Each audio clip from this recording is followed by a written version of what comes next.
വിജയാഘോഷം ഈ വിദ്യാർത്ഥികളുടെ യുവജനങ്ങളുടെ വിജയത്തെ വേടൻ എങ്ങനെയാണ് വിലയിരുത്തുന്നത്? ഒരുപാട് സന്തോഷമുണ്ട്. ഇത് ജനാധിപത്യത്തിന്റെ വിജയമാണ്, ബാബാ സാഹേബ് അംബേദ്കറിന്റെ വിജയമാണ്. ഈ സമര വിജയം മുന്നോട്ടുള്ള കഴിഞ്ഞ 12 വർഷം ഒരു ഭയത്തിന്റെ നിഴലിലായിരുന്നു ഇന്ത്യ. അതിനെ മറികടക്കാൻ കഴിഞ്ഞെന്നൊക്കെയാണ് പൊതുവെ വിദ്യാർത്ഥികളും യുവജനങ്ങളും വിലയിരുത്തുന്നത്. നമുക്കൊരു പരിധി വരെ നമുക്ക് അങ്ങനെ വിശ്വസിക്കാം. കാരണം ഈ 12 വർഷക്കാലത്തിൽ നമ്മൾ ഒരുപാട് സമരമുഖങ്ങൾ നമ്മൾ കണ്ടിട്ടുള്ളതാണ്. ഇപ്പോൾ വിദ്യാർത്ഥി സമരം നടന്നുകൊണ്ടിരിക്കുന്ന അതേ പീരീഡിൽ തന്നെ മധ്യപ്രദേശിലും മറ്റുള്ള പലയിടങ്ങളിലും ഒരുപാട് സമരങ്ങൾ നടക്കുന്നുണ്ട്. അപ്പോൾ സമരങ്ങളുടെ ഒരു അനീതികളുടെ ഒരു 12 വർഷമാണ് നടന്നുകൊണ്ടിരിക്കുന്നത്. ഈ അനീതി കാലഘട്ടത്തിൽ നമുക്ക് ഭാവിയിലേക്ക് ഒരു ഹോപ്പ് തരുന്ന രീതിയിലുള്ളൊരു സമര വിജയമാണ് ഇപ്പോൾ നമുക്ക് നടന്നിരിക്കുന്നത്. ഇത് ഒന്നിൻ്റെയും അവസാനമല്ല, ഇത് തുടക്കം മാത്രമാണ്. ഇതിനും വലിയ അനീതികൾക്ക് എതിരെ വിദ്യാസമ്പന്നരായ ജനങ്ങൾ തെരുവിലിറങ്ങി പോരാടും. ഈ യുവതലമുറയിൽപ്പെട്ട ആളുകൾക്ക് കൂടുതൽ കൃത്യമായ രാഷ്ട്രീയ ബോധം ഉണ്ടാകുന്നു എന്നത് സന്തോഷകരമായ കാര്യമാണ്. തീർച്ചയായിട്ടും ഈ അടുത്ത കാലഘട്ടങ്ങളിലായിട്ട് ഒരുപാട് മുതിർന്ന രാഷ്ട്രീയ നേതാക്കളും സാമൂഹിക പ്രവർത്തകരും കുറ്റപ്പെടുത്തുന്നതായിട്ടുള്ളൊരു കാര്യമുണ്ട്. പുതിയതായിട്ട് വളർന്നു വരുന്ന ജെൻസി തലമുറകൾക്ക് രാഷ്ട്രീയം അറിയില്ല എന്നുള്ളൊരു കാര്യം. ഭയങ്കര ടെക്നിക്കലി നോക്കുകയാണെങ്കിൽ നമ്മുടെ കയ്യിൽ മൊബൈൽ ഫോൺ എന്ന് പറയുന്ന സംവിധാനങ്ങളും ടെക്നോളജിയുടെ പീക്കിൽ നിൽക്കുന്നവരാണ് നമ്മൾ. ലോകത്തിൻ്റെ ഏതറ്റത്ത് നടക്കുന്ന അനീതിയെക്കുറിച്ചും മനസ്സിലാക്കാൻ നിമിഷങ്ങൾ മാത്രം മതി നമ്മുടെ കുട്ടികൾക്ക്. അപ്പോൾ അതുകൊണ്ട് പഴയ കാലത്തെ പോലെയല്ല, ഇപ്പോഴത്തെ കുട്ടികൾ കൂടുതൽ പൊളിറ്റിക്കലി അറിവുള്ളവർ തന്നെയാണ്. Thank you Jai B. നമ്മൾ കുറേ കാലങ്ങളായി പല സമരത്തിന് ഭാഗമാണ്. CA, NRC പ്രൊട്ടസ്റ്റ്, അതുപോലെ ട്രാൻസ്ജെൻഡർ അമെൻഡ്മെന്റ് ബില്ല്. അപ്പം അതുപോലെ തന്നെ നമ്മൾ സുപ്രീം കോടതിയുടെ ജഡ്ജ്മെൻറ്റ് വന്ന സമയത്ത് ശബരിമല സ്ത്രീ പ്രവേശനം, ഇതുമൊക്കെ ബന്ധപ്പെട്ട് RSSകാർക്കും സംഘികൾക്കും എതിരുള്ള സമരത്തിലാണ് നമ്മൾ. അപ്പം നമ്മളുടെ എപ്പോഴും ഉള്ളൊരു ദുഃഖം എന്തെന്ന് പറഞ്ഞാൽ നമ്മുടെ താഴേക്കുള്ള പിള്ളേരൊന്നും സമരത്തിന് വരുന്നില്ല എന്നുള്ളതായിരുന്നു. അതായത് നമ്മളെക്കാളും ചെറിയ പിള്ളേരൊന്നും സമരത്തിന് ഭാഗമാവുന്നില്ലോ. അപ്പം നമ്മളുടെ ഈ ഒരു സമരം, ഈ ഒരു പ്രതിഷേധം നമ്മുടെയൊക്കെ പ്രായം കൊണ്ടൊക്കെ അവസാനിച്ചു പോകുമെന്നായിരുന്നു ഞാൻ വിചാരിച്ചുകൊണ്ടിരുന്നത്. പക്ഷേ ഈ ജന്തർ മന്ദറിൻ്റെ പ്രതിഷേധം എന്ന് പറയുന്നത് എൻ്റെ കണ്ണ് തുറപ്പിച്ച് കളഞ്ഞു. അതായത് നമുക്ക് ഒരു ഹോപ്പില്ലാത്ത ഒരു ജനതയ്ക്ക് ഒരു ഹോപ്പാണ് ഈ ജെൻസി പിള്ളേർ കൊടുത്തിരിക്കുന്നത്.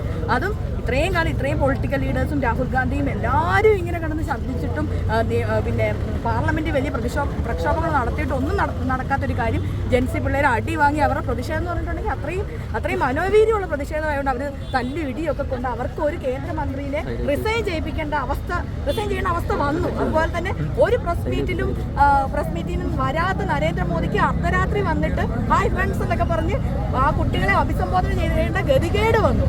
അപ്പം എനിക്ക് സത്യം പറഞ്ഞാൽ ഇന്നലെ ധർമ്മേന്ദ്ര പ്രധാൻ രാജിവെച്ച് കേട്ടപ്പോൾ എനിക്ക് കരച്ചില്, അതായത് സന്തോഷം കൊണ്ട് കരച്ചിലാണ് നമ്മൾ. കാരണം പറഞ്ഞാൽ നമ്മൾ ഒരു ഹോപ്പില്ലാതെ ഇരുന്ന നമുക്ക് ഒരു ഹോപ്പാണ്. സത്യം പറഞ്ഞാൽ ഇത് ഈ ഒരു പ്രതിഷേധത്തിൽ നിർത്തേണ്ട ഒരു സംഭവമല്ല. ഇനിയും ശരിക്കും ഈ RSS സംഘപരിവാർ അജണ്ട നമ്മളുടെ രാജ്യത്ത് വർഗീയവൽക്കരണം, അതുപോലെ തന്നെ ബുൾഡോസർ രാജ്, അതുപോലെ ഒരുപാട് പ്രശ്നങ്ങളുണ്ട്. പിന്നെ നോർത്ത് ഈസ്റ്റിലേക്ക് നോക്കുകയാണെങ്കിൽ മണിപ്പൂർ കലാപം, അത് കൃത്യമായി നടന്നുകൊണ്ടിരിക്കുന്ന പ്ലാനിങ്ങിന്റെ ഭാഗമായിട്ടുള്ള ഒരു ഭയങ്കരമായിട്ടുള്ള ഒരു മോശം ഭരണമാണ് ഇപ്പോൾ നടന്നുകൊണ്ടിരിക്കുന്നത്. അപ്പം ഇത് ഈ ഒരു വിഷയത്തിൽ തീരുന്നതല്ല, ഇനിയും പ്രതിഷേധങ്ങൾ ഉണ്ടായി വരും. അപ്പം എനിക്ക് തോന്നുന്നത് ഈ RSSകാർ കേന്ദ്ര ഭരണകൂടം ചെയ്തത് എന്താണെന്ന് വെച്ചിട്ടുണ്ടെങ്കിൽ ഹിന്ദു, മുസ്ലിം അങ്ങനെയുള്ള ആൾക്കാരുടെ പേരിൽ വർഗീയവൽക്കരണം നടത്താനാണ് ഇത്രയും കാലം നോക്കിക്കൊണ്ടിരുന്നത്. പക്ഷേ ഈ ഒരു നീറ്റ് സമരവുമായി ബന്ധപ്പെട്ട് അവരുടെ ആ ഒരു മുൻധാരണ എല്ലാം തെറ്റിച്ചുകൊണ്ട് എല്ലാവരും ഒരുമിച്ച് കൂടുകയാണ് ചെയ്തത്. കാരണം ഈ നീറ്റ് സമരത്തിൽ എല്ലാവരും ഇടപെടാനുള്ള കാരണം തന്നെ അത് കുറച്ചുകൂടെ അപ്രഖ്യാപിക്കും കൂടെ ബാധിക്കുന്ന ഒരു കാര്യമായതുകൊണ്ട്. അപ്പം എല്ലാവരും അവർ ഡിവൈഡ് ചെയ്യാൻ വേണ്ടി നോക്കി, പക്ഷേ അവർ കാരണം തന്നെ എല്ലാവരും യൂണൈറ്റ് ആയി. അവരുടെ കയ്യിലിരിപ്പുകൊണ്ട് തന്നെ എല്ലാവരും യൂണൈറ്റ് ആയി കേന്ദ്ര ഗവൺമെൻറ്റിനെ ഫൈറ്റ് ചെയ്തു. അതിൻ്റെ ഭാഗമായിട്ട് ആദ്യത്തെ വിക്കറ്റ് തെറിച്ചു, ഇനിയും വിക്കറ്റുകൾ തെറിക്കട്ടെ. അങ്ങനെ മോദി സർക്കാർ മൊത്തമായി രാജിവെച്ച് പോട്ടെ എന്നാണ് എൻ്റെ ആഗ്രഹം. അതിനുവേണ്ടി ഞാൻ ആഗ്രഹിക്കുന്നു. പിന്നെ എല്ലാവരുടെയും കയ്യിൽ നിന്ന് ഭരണഘടന എത്തി, എല്ലാവരുടെയും കയ്യിൽ നിന്ന് അംബേദ്കർ എത്തി. അംബേദ്കർ ഇല്ലാതെ നമുക്ക് ഒരു വിമോചനം സാധ്യമാവത്തില്ല. അപ്പോൾ എല്ലാവരുടെയും കയ്യിൽ അംബേദ്കർ എത്തി എന്നുള്ളത്, എല്ലാവരുടെയും വീടുകളിലേക്ക് അംബേദ്കർ എത്തി പറയുന്നത് ഏറ്റവും വലിയ നല്ലൊരു സൂചനയാണ്. അപ്പോൾ ഇനിയും സമരം തുടരുക തന്നെ ചെയ്യും. ജയ് ബി. ചേച്ചി, ഇപ്പോൾ പുതിയ വിദ്യാഭ്യാസ നയത്തിന് വേണ്ടിയുള്ള പോരാട്ടങ്ങൾക്ക് വേണ്ടി പുതിയ പോരാട്ടങ്ങൾ ആരംഭിക്കണമെന്ന് പറയുമ്പോൾ ഇനി ഏറ്റവും അടുത്തതായി പോരാട്ടം ഏറ്റവും ആവശ്യമായ മേഖല ഏതായിരിക്കും?